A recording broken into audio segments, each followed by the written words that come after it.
اگر یہ بات سمجھ آ گئی نا آپ کو تو انشاءاللہ دیکھیے گا گناہ سے بچنا اور نیکیاں کرنا آسان ہو جائے گا. تو اب کیا فرمایا قرآن نے کہ جس نے اپنے نفس کو روکا, کیا خوبصورت آیت ہے, وَأَمَّا مَنْ خَافَ مَقَامَ رَبِّهِ وَنَهَى النَّفْسَ عَنِ الْهَوَىٰ, اب رہا وہ جو اپنے رب کے حضور کھڑے ہونے سے ڈرا اور نفس کو خواہش سے روکا تو بے شک جنت ہی اس کا ٹھکانہ ہے. اور ایک اور جگہ کمال سے فرمایا وَلِمَنْ خَافَ مَقَامَ رَبِّهِ جَنَّتَانِ, مبارک ہو ان کو جو اللہ سے ڈرتے ہیں نا, صبر کرتے ہیں, گناہ نہیں کرتے, رک جاتے ہیں. قرآن کہتا ہے جو اپنے رب کے حضور کھڑے ہونے سے ڈرے اس کے لیے 2 جنتیں ہیں, ایک نہیں 2 جنتیں ہیں. سورہ رحمان کی ہی آیت ہے.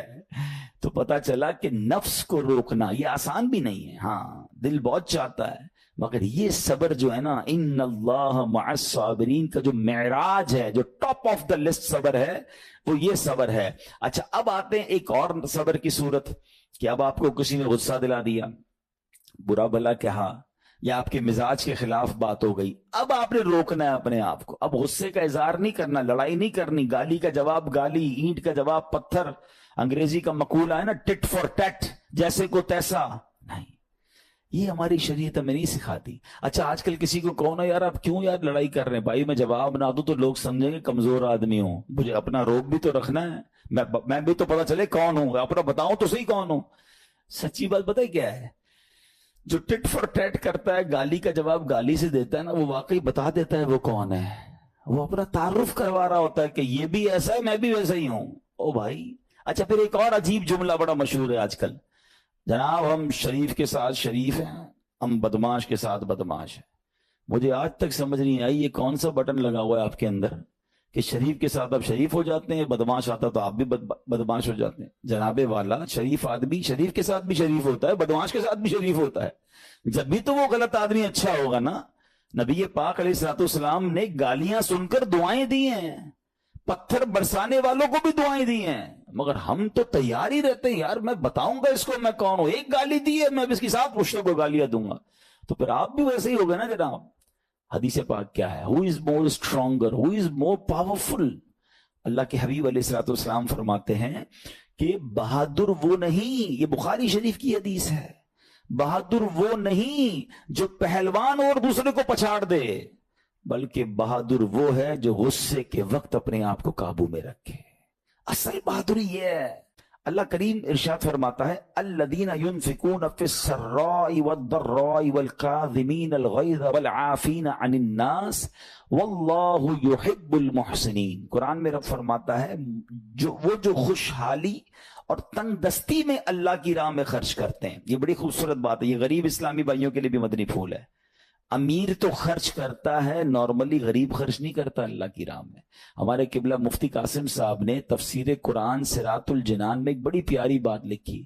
آپ کہتے ہیں پوری دنیا کے امیروں کا سروے کر لینا, ان کی جو پیسے بڑھنے کی ایک وجہ یہ بھی ہوتی ہے کہ وہ کہیں نہ کہیں چیریٹی کر رہے ہوتے ہیں, مدد کر رہے ہوتے ہیں. وہ مدد اور وہ نیکی ان کے پیسے بڑھا رہی ہوتی ہے. اور پوری دنیا کے غریبوں کا سروے کریں تو ان میں سے بڑی تعداد وہ جو خرچ ہی نہیں کرتی اللہ کی راہ میں. کہتے ہیں ہم کیا خرچ کریں, ہم تو غریب ہیں, ہم پر لوگ خرچ کریں. میں آپ کو فارمولہ دے رہا ہوں اور یہ قرآن سے دے رہا ہوں. جو تنگی میں بھی اللہ کی راہ میں خرچ کرتے ہیں, جو خوشحالی میں بھی خرچ کرتے ہیں. آپ تنگی میں آپ روپیہ خرچ کریں, یہ نہیں کہتے آپ 10,000 روپے خرچ کریں, جتنی آپ کی حیثیت.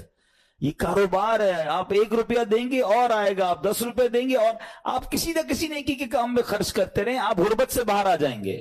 If you want to take out yourself from that problem, آپ آئے اللہ کی راہ میں خرچ کرنا شروع کریں. قرآن کہہ رہا ہے کہ جو تنگی اور خوشحالی میں اللہ کی راہ میں خرچ کرتے ہیں. اور اگلا پارٹ کتنا خوبصورت ہے, فرمایا وَالْكَاظِمِينَ الْغَيْظَ وَالْعَافِينَ عَنِ النَّاسِ, فرمایا اور غصہ پینے والے اور لوگوں سے درگزر کرنے والے. انعام کیا ہے, واللہ یحب المحسنین, اور اللہ نیک لوگوں سے محبت فرماتا ہے. اور پھر ہاں زندگی میں کلیمٹیز, پرابلم, بیماریاں, مشکلیں, قرآن خود کہتا ہے کہ ہم قریب تمہیں آزمائیں گے. کبھی بیماری آئے گی, کبھی بھوک آئے گی, کبھی مال کم ہو جائیں گے, کبھی ڈسٹربنس آئے گی, خوف آ جائے گا. تو بی ریڈی فار دیٹ، صبر کرنا ہے، کیونکہ اللہ نے فرمایا وبشر الصابرین، صبر کرنے والوں کے لیے خوشخبری ہے۔ تو اللہ کرے کہ یہ بات ہمیں سمجھ آ جائے اور ہم اس آیت پر عمل کرنے والے بن جائیں تو زندگی بڑی آسان ہو جائے گی۔ یہاں ایک میں عقیدے کی بات بھی کلیریفائی کر دوں، کچھ لوگوں کو بعض اوقات کنفیوژن ہوتی ہے یا لوگ کنفیوژن کریٹ کرتے ہیں۔ مجھے ایک بات بتائیے گا کہ اللہ کیا کہہ رہا ہے، وَاسْتَعِينُوا بِالصَّبْرِ وَالصَّلَاةِ، اے ایمان والو صبر سے اور نماز سے مدد چاہو۔ کیا صبر اور نماز خدا ہے؟ بتائیے، نہیں ہے نا، اللہ تو نہیں ہے۔ ہم صبر اور نماز کی عبادت تو نہیں کرتے۔ تو جب قرآن کہہ رہا ہے کہ صبر اور نماز سے مدد مانگو، تو غیر اللہ سے مدد مانگنے کا درس تو ہمیں قرآن دے رہا ہے۔ تو اس کا مطلب یہ ہوا کہ اللہ کے سوا کسی چیز سے یا کسی شخصیت سے مدد لینے کا مقصد یہ نہیں ہوتا کہ ہم اس کی عبادت کر رہے ہیں۔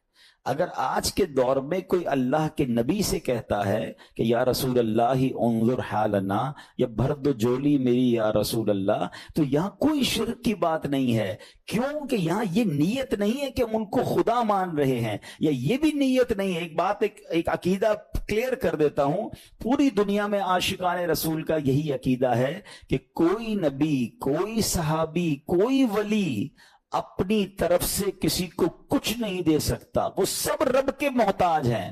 اللہ کسی کا محتاج نہیں ہے، جو اللہ کا ہے وہ اس کا اپنا ہے۔ ہاں، اللہ نے اپنے مخصوص بندوں کو کچھ عطائیں کی ہوئی ہیں، کچھ پاورز دیے ہوئے ہیں، وہ اللہ کی عطا سے اگر کسی کو تقسیم کرتے ہیں تو اس میں کوئی پرابلم نہیں ہے۔ قرآن کہہ رہا ہے اے ایمان والو صبر اور نماز سے مدد چاہو۔ یہاں ایک اور بات سمجھنی ہے، دنیاوی طور پہ بھی کیا ہوتا ہے کہ آپ کوئی باس ہوتا ہے، اپنے کسی مینیجر کو پاور آف اٹارنی دے دیتا ہے کہ یہ تمہارے پاس اس پراپرٹی کا پاور ہے، تمہارے پاس فلاں چیز کا پاور ہے، وہ اس پاور کے بہاف پر وہ کام کر دیتا ہے، مگر کوئی یہ نہیں کہتا کہ he is the owner, actually he have attorney, he have power of attorney.